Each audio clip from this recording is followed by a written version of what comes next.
తిరుమల తిరుపతి వెంకటేశ్వర స్వామి పవిత్ర లడ్డూ ప్రసాదం విషయంలో కల్తీ జరిగిన విషయంపై సనాతన ధర్మ పరిరక్షణ కోసం జనసేన అధినేత ఆంధ్రప్రదేశ్ ఉప ముఖ్యమంత్రి శ్రీ పవన్ కళ్యాణ్ గారు 11 రోజుల ప్రాయశ్చిత్త దీక్ష చేపట్టడం జరిగింది. ఈ రోజుతో ప్రాయశ్చిత్త దీక్ష విరమిస్తున్న సందర్భంగా కరీంనగర్ జిల్లా సుందరగిరి గ్రామంలోని వెంకటేశ్వర స్వామి ఆలయంలో హుస్నాబాద్ నియోజకవర్గ జనసేన పార్టీ ఇన్ఛార్జ్ తగర శ్రీనివాస ఆధ్వర్యంలో ఇవాళ పూజా కార్యక్రమాలు నిర్వహించడం జరిగింది. ఇలాంటి విషయాలపై ఏదైతే అధినేత పవన్ కళ్యాణ్ గారు స్పందించడం జరిగిందో ప్రతి ఒక్క హిందూ కూడా ఇలాంటి కల్తీ విషయం ఇక మీద జరగకుండా దానికి సపోర్టుగా అందరూ మద్దతు ఇవ్వాలని చెప్పేసి జనసేన పార్టీ తరఫున మేము కోరుతున్నాం.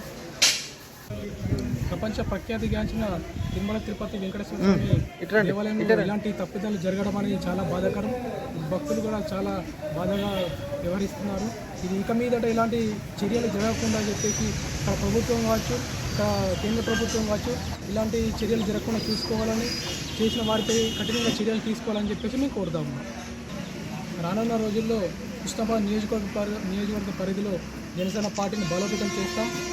ముందు ఎలక్షన్లో సర్పంచ్ ఎలక్షన్లు కావచ్చు, మున్సిపల్ ఎలక్షన్లు కావచ్చు జనసేన పార్టీ ఖచ్చితంగా పోటీ చేస్తూ ఉంది హుస్నాబాద్ నియోజకవర్గ పరిధిలో. దీనికి జన సైనికులు కావచ్చు, జనసేన కార్యకర్తలు కావచ్చు అందరూ సపోర్ట్గా ఉండాలి, అందరూ సిద్ధంగా ఉండాలని చెప్పేసి కోరుకుంటున్నాం.